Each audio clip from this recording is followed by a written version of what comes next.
তৃণমূল কংগ্রেসের সঙ্গে সংযুক্তির জল্পনা উড়িয়ে দিল কংগ্রেস।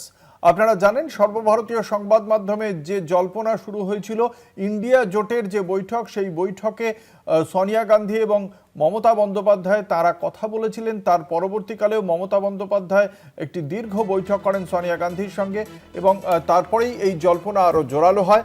সে বিষয়ে কংগ্রেসের কি বক্তব্য, বিশদে জানবো। আমাদের সঙ্গে রয়েছেন আমাদের প্রতিনিধি ঋষিকেশ বন্দ্যোপাধ্যায়। ঋষিকেশ, কি জানা যাচ্ছে, কংগ্রেস কি বলছে এই বিষয়ে? একদমই এরকম করতে, যেমনটা তুমি বলে যে মমতা বন্দ্যোপাধ্যায় ইন্ডিয়া জোটের বৈঠকে গিয়েছিলেন। মমতা বন্দ্যোপাধ্যায় এবং অভিষেক বন্দ্যোপাধ্যায়রা ছিলেন দিল্লিতে, এবং ইন্ডিয়া জোটের বৈঠকের পরেও মমতা বন্দ্যোপাধ্যায় পরবর্তীতে সোনিয়া গান্ধীর সঙ্গে বৈঠক করেন আলাদা করে। অপরদিকে গতকাল রাহুল গান্ধীর সঙ্গে বৈঠক করেন অভিষেক বন্দ্যোপাধ্যায়। প্রায় 1.5 ঘন্টা বৈঠক হয় এবং জল্পনা ছড়ায় গতকাল যে তৃণমূল কংগ্রেস বা মমতা বন্দ্যোপাধ্যায় হয়তো আবারও কংগ্রেস ফিরে যাচ্ছে, তৃণমূল কংগ্রেসের সঙ্গে মার্জ হয়ে যাচ্ছে, এমন একটা জল্পনা ছড়ায়। এবং এমনটাও শোনা যায় যে কংগ্রেস নেত্রী সোনিয়া গান্ধী তিনি নাকি মমতা বন্দ্যোপাধ্যায়কে কংগ্রেসের সহ সভানেত্রী বা সহসভাপতির পদ অফার করেছেন।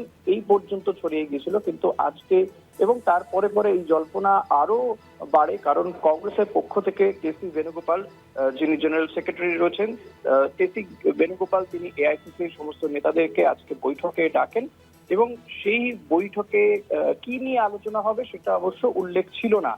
ফলত সেই কারণে কিন্তু জল্পনা আরো বেড়ে যায় সাধারণ রাজনৈতিক পর্যবেক্ষকদের মধ্যে, এবং যারা এই রাজনীতি নিয়ে আলোচনা করতে পছন্দ করেন তারাও এই বিষয়টি নিয়ে, বিশেষ করে সংবাদ মাধ্যমগুলো কিন্তু এই নিয়ে তোলপাড় হয় যে কোথাও গিয়ে তাহলে কি তৃণমূল কংগ্রেস, কারণ তৃণমূল কংগ্রেসের এই মুহূর্তে যা পরিস্থিতি, প্রায় প্রত্যেক দিনই কোনো না কোনো সাংসদ, রাজ্যসভার সাংসদ পদত্যাগ করছেন।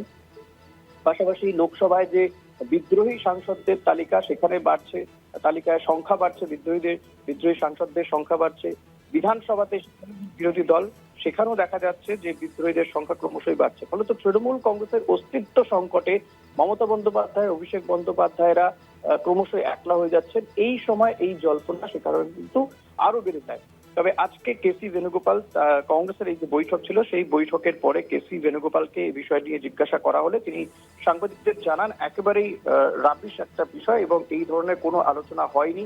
কার্যত তিনি পরিষ্কার করে দেন যে মার্জার নিয়ে, তৃণমূল কংগ্রেসের মার্জার নিয়ে কোনো আলোচনাই হয়নি বলে তিনি কিন্তু সরাসরি জানিয়ে দিয়েছেন। ফলত যে জল্পনা চলছিল গত 1-2 দিন ধরে, সেই জল্পনায় কিন্তু কার্যত জল ঢেলে দিয়েছেন কংগ্রেস নেতা কেসি বেণুগোপাল।